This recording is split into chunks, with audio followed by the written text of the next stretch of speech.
Welcome back, all my 40K fanatics out there. I'm DJ here with Tim's Nation, and today I just want to ask a question, very simple question.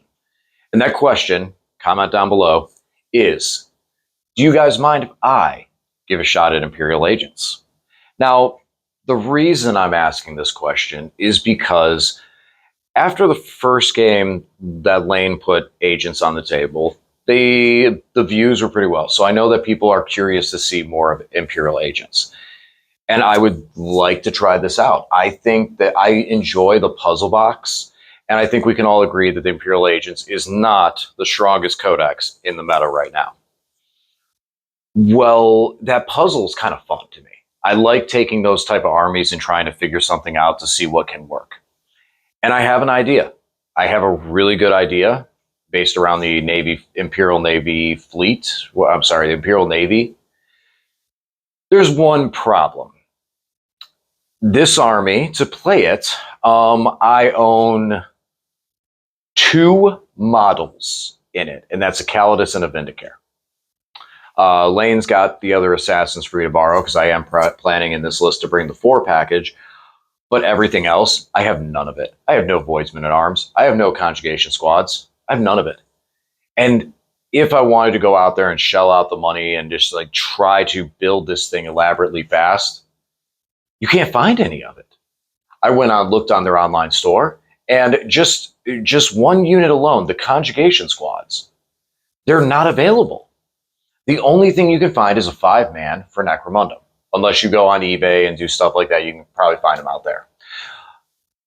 I couldn't get on the Kill Team part of their website, so maybe there's something going on there and there's an update or something, and we'll see them here soon. Maybe by the time this video will be out, it'll pop up. But I couldn't even get them.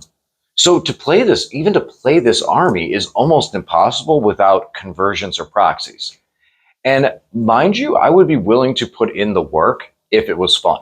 I've been looking for an army. I have a Warlord Titan, a legitimate Warlord Titan. And I would love to build an army for it. Maybe 1,500 points of Imperial agents. Since it's a 3,500 point model, if I use it, I can play a 5,000 point game. And it's not just the Warlord Titan. I have a 1,500 point army of Imperial agents. I thought it'd be cool. I was very much so considering it, still considering it, especially with the Imperial Navy. I think the Imperial Navy would go really well with him. And I can tap into things. I could still take like an Imperial Knight. So I thought it would look good. But now that doesn't talk about testing the list and what I'm talking about for a game here on the channel. So I want to play Imperial agents, and I would have to proxy this thing to Oblivion. If you guys are okay with that, if people want to see, and I need enough comments, I really need enough comments on this as yes or no. Because if I only get a couple of comments and a couple people, if it's only like 3 people who say, sure, that's fine, I'd still like to see that, I'm still going to be held back to actually put the video out there. Because I'm going to think, well, only 3 people really responded to seeing if we're going to do this or not. So please assist me with that. So these are the proxies I'm looking at. I have, in this list, I would end up having 50 breachers, 30 conjugation squads, members, not squads. Yeah, 3,000 conjugation, no, 300 or whatever. No, not that many. Just 3. I have 3 rogue traders, Draxus, and some more to be named later as stuff gets picked up. But the premise though is right now, rogue traders, breachers, and conjugation squads are all going to be proxied.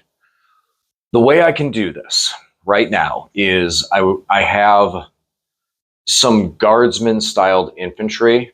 I have an engine seer to be a rogue trader, some guardsman infantry that are all different colors to use as the different models in the rogue trader. And I have a whole bunch of rangers with galvanic rifles that I can use as the breachers.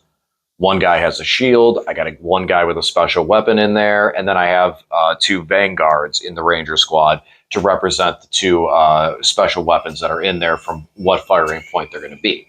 Those are the last ones I pull, models I pull. So it's just a representation for range purposes. For the conjugation squads, the only things that I have on 25mm bases which will work for these guys because they'll look completely different, is I have some Necron warriors that I haven't rebased. So I would have 30 Necron warriors to represent the conjugation squad. As far as the dogs with all of them, I have some servitors that I was using, so I figured the servitors actually fit kind of as good dogs. But yeah, it's like I said, it's not pretty. It is definitely something you might run into when you go to your buddy's house to play a game in his basement. He's like, I got this awesome idea. All right, so the wave serpents are falcons. The falcons are going to be fire prisms, and the fire prisms are going to be wave serpents. And you look at them and go, why? And somehow it makes sense. True story, by the way. Let me know. Let me know in the comment section. This is going to dictate what I play in my next video. I'd love to take a shot at Imperial Agents. It's that type of puzzle that I really enjoy. And I have something interesting put together that I can throw out there. It's going to look ugly. So is that something you guys even want to see? Is the test and showing the representation of what this could do as an army worth it? Or does that aesthetics of these not being the real models really take away from what the content is? Please let me know in the comment section. And as always, thank you for watching, and I'll talk to you again soon.